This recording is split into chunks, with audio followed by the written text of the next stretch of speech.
Today, in history, 25 years ago, on this day, June 1st, by Aslan Adnan M.A.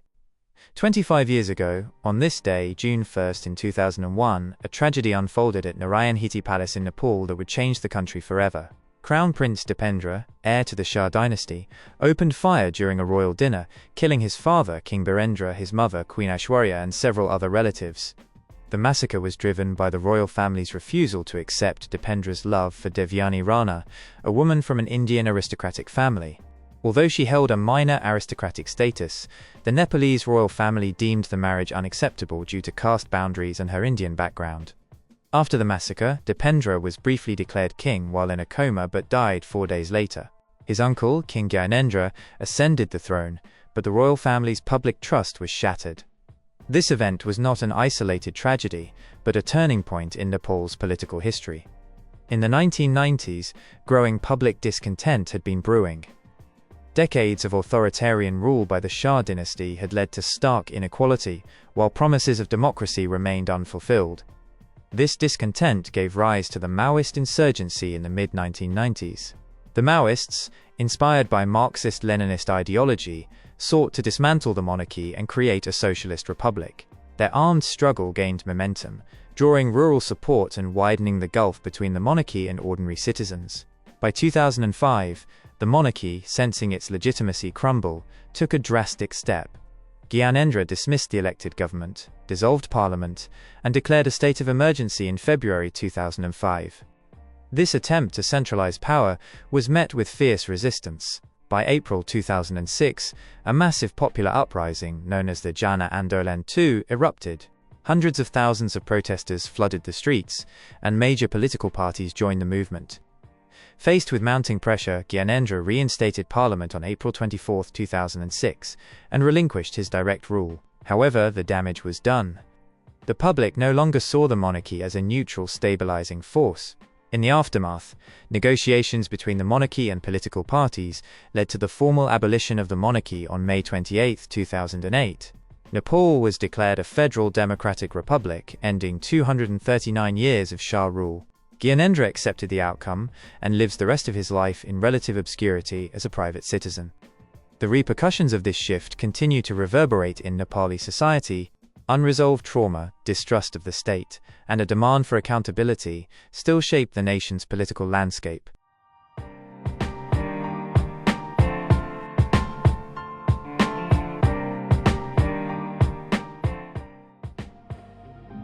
Vegivore Food Therapy proudly presents Ask Me Anything on nutrition. Your attention, please. Vegivore Food Therapy proudly organizes a unique, transformative event on Saturday, 5 September 2026, starting at 12:30 hours at the Hungry Tapir, 135 Jalan Petaling Street, 50000, Kuala Lumpur. For a minimum donation of 100 ringgit, attendees will secure a seat at this rare opportunity. Aslan Adnan, M.A., polymath and autodidact, will guide the session. A writer and researcher in nutrition science, Aslan has authored dozens of books on plant-based bioactives, antioxidants, and the chemistry of whole foods. In this session, he will lead a dynamic Ask Me Anything on Nutrition session. All 30 of his nutrition books are in the public domain and are downloadable at the link below.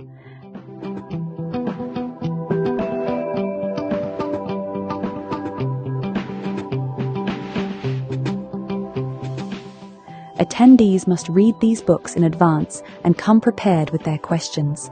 This is a singular chance to engage with one of today's leading independent nutrition thinkers. Don't miss it. A healthy, whole food, plant-based lunch with the menu curated by Aslan Adnan will be served. No need to write your name in the reference of the bank transfer, as it will automatically be displayed, but include your phone number in case we need to contact you for any last-minute changes.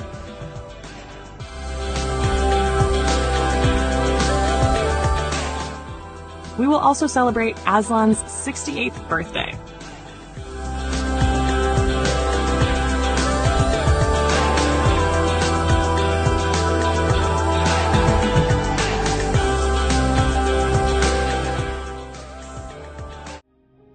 Some of you have been wondering why a YouTube channel devoted to green political philosophy and ideology would address health issues. The stark facts are these. Data from the National Health and Morbidity Survey in Malaysia 2023 shows that 54.4% of adults are either overweight or obese, with 32.6% classified as overweight and 21.8% as obese. Abdominal obesity, per Roque Roy, was also reported at 54.5%. Compared to 2011, the combined prevalence of overweight and obesity has increased from 44.5% to 54.4%. According to the same survey, 15.6% of adults in Malaysia have been diagnosed with diabetes, kencing manis. Additionally, about 21.4% of Malaysian adults aged 30 and above have a high 10-year calculated risk of developing cardiovascular disease, CVD, sakit jantung. In Malaysia, precise prevalence data for diagnosed CVD is somewhat limited. Data from 2010 to 2021 indicated that 16.6% of all registered deaths were due to CVD.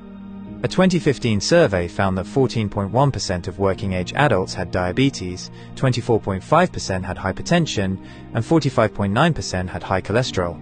The World Heart Federation also noted in 2022 that around 11% of deaths in Malaysia are linked to CVD. In 2011, the prevalence of chronic kidney disease, CKD, sakit buah pinggang, was 9.07%. A nationwide study in Malaysia in 2018 estimated that 15.48% of adults, over 5 million people, have CKD. It really is alarming. These numbers are striking, especially when you consider how rapidly they have grown over just a decade. It is a massive public health challenge. In light of these statistics, the implications for nation building and capacity building are stark. What value does a nation have if more than half its population are fat, sick, and nearly dead?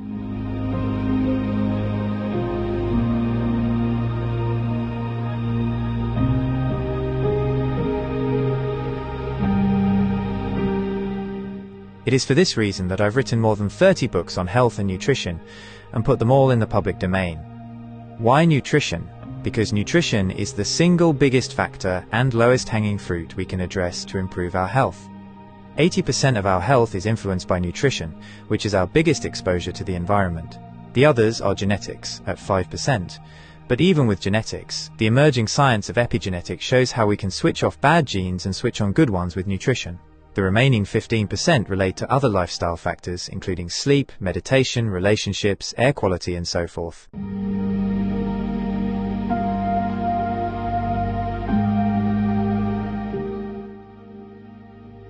Important note on event registration fees. Super early bird. Donation received by the 30th of June 2026. Minimum donation of 100 ringgits. Early bird. Donation received between the 1st and the 31st of July 2026.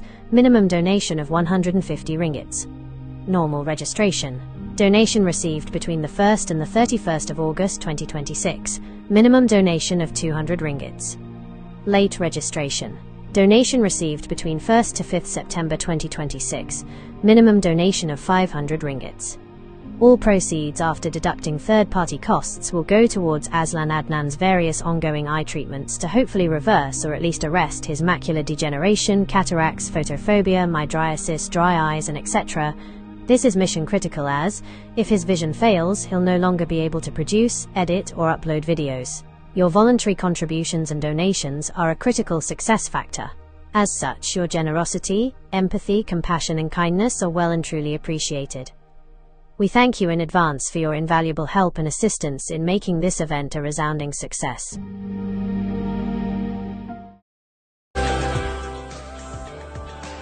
About the author. Azlan Adnan, M.A., is a writer and independent researcher whose work focuses on nutrition science, food systems, and the biological foundations of human health. His writing examines how natural foods contain complex compounds that interact with human physiology in ways that may support long-term well-being. He has a particular interest in plant-based bioactive compounds such as polyphenols, carotenoids, flavonoids, and other phytochemicals found in fruits, vegetables, herbs, spices, algae, and fungi. His research explores how these compounds function in plants and how they may influence human nutrition when consumed as part of a balanced diet. Aslan approaches nutrition from a multidisciplinary perspective, drawing on biochemistry, plant biology, and public health nutrition.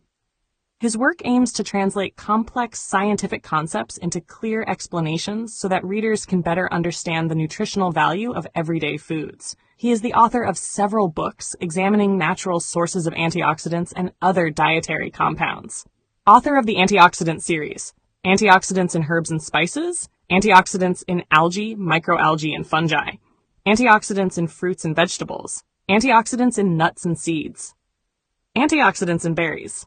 Author of the Nutrient series, Macronutrients, Volume 1, Carbohydrates, Macronutrients, Volume 2, Lipids, Macronutrients, Volume 3, Proteins, Micronutrients, Vitamins, Trace Elements, and Minerals, Anti-nutrients, the hidden blockers in your food, Phytonutrients, the quiet power of plants, Water, the forgotten fourth, a macronutrient you can't ignore, other books on health and nutrition, Tuberculosis Briefing Paper, 2nd edition, Aslan's 5-Powder Manifesto, Eating the Greek Way, How Cultural Habits Support Health Without Trying, Ideology on a Plate, How Robert F. Kennedy Jr. Turned U.S. Dietary Guidelines into a Scientific Farce, Maslow in 2026, A Practical Guide to Actual Needs, Not Scrollable Wishes. These works form part of an ongoing series exploring the chemistry, biological roles, and nutritional significance of bioactive compounds in plant foods. Through his writing, Aslan advocates a practical food-first approach to nutrition. His work emphasizes whole foods, dietary diversity, and balanced eating patterns rather than reliance on isolated nutrients or supplements. He holds a Master of Arts in International Business and Management from the University of Westminster in London, and writes extensively on nutrition science, health, and food-based approaches to long-term well-being. Aslan Adnan, the quiet revolutionary of real food writing. Aslan Adnan, M.A., is a Malaysian polymath who's spent decades turning food into philosophy. Raw, unfiltered, no hype. You won't find him pushing superfoods or miracle diets. He dissects what actually works. Whole plants, spices, microbes, and the quiet chemistry that keeps bodies humming. With over 30 books, self-published, shared freely on Z Library, Facebook groups, Telegram channels, Aslan's output is prolific. Part manifesto, part manual. Early works like Spring Has Sprung, a psychological thriller, and travelogues On the Road to the East Coast reveal his roots in journalism, advertising, and storytelling. But nutrition became his mission. Educated with a Master of Arts in International Business and Management from the University of Westminster, London, he taught at the School of Management, Royal Holloway, London, while pursuing doctoral research in business strategy and environmental management, specializing in the international timber trade. That academic backbone, rigor, systems thinking, sustainability, bleeds into his food writing. No fluff, just evidence. The core series, the Macronutrients Trilogy, Volume 1 on carbohydrates, glucose, fiber, metabolism, Volume 2 on lipids, fats, omega-3s, inflammation, Volume 3 on proteins, repair, enzymes, muscle. Then micronutrients, water, and anti-nutrients, the plant world's double-edged sword. Anti-nutrients are naturally occurring compounds in whole foods, phytates, oxalates, lectins, goitrogens, that can bind minerals, block enzymes, or mess with absorption. They evolved as plant defenses, but in us, they steal iron from spinach, calcium from kale, or spike gut irritation from raw beans. Variety wins. 30 plants a week, not monodiets. Raw's romantic, but cooked smarter. Add spice blends like Aslan's 5-Powder Manifesto, turmeric mixes for real anti-inflammation, and you've got a library that says, eat wide, not weird. Why release it all into the public domain? Because knowledge isn't currency. It's oxygen. Aslan watched corporations gatekeep health, paywalls on papers, patented supplements, proprietary blends that hide what works. He refuses. His books aren't for sale. They're for spread. No DRM, no ads, no ego. Just files anyone can download, print, share. He says it plain. If one person in a kampung swaps white rice for brown or steams kailan instead of boiling it, that's the win, not royalties. He's no gatekeeper. His Facebook, Aslan Green Party, Instagram, and YouTube drop bite-sized truths. Traffic light WFPB guides, eye health talks on lutein, vegan journeys. He credits tradition, curries, forest mushrooms, seaweed from tides, and lives it. Unpeeled carrots, home ferments, no moralizing. 30-plus titles aren't about volume. They're depth. Carbs to phytonutrients, water to gut bugs. Aslan doesn't sell health, he hands you the tools. Read him and your plate changes. Not because you're broken, because you're built for better. A heartfelt light. To every soul whose hand did give, you've helped me dream, helped me live. In darkest hours your light came through, with hearts so kind, so pure, so true. Your gifts, like stars in deepest night, have steered me gently toward the light. Each coin, each word, each silent prayer, a thread of hope, so rich, so rare. My eyes once dimmed, now seek the skies, and slowly, clearer visions rise. Because of you, I dare to see the world again. Its grace, its plea. Your compassion's flame will not just stay with me alone. It lights the way, for others wandering through despair, to feel the warmth of selfless care. You've shown what love in action means, in quiet ways through giving scenes. You've built a bridge from soul to soul, and made the broken feel more whole. So let this thanks rise like a song, a melody both soft and strong. May your example gently call more hearts to rise to give. To fall into the joy of lifting pain, of planting hope where none remains. Your kindness walks beside me still, a light, a love, a living will.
Don't forget to hit that subscribe button to show your support.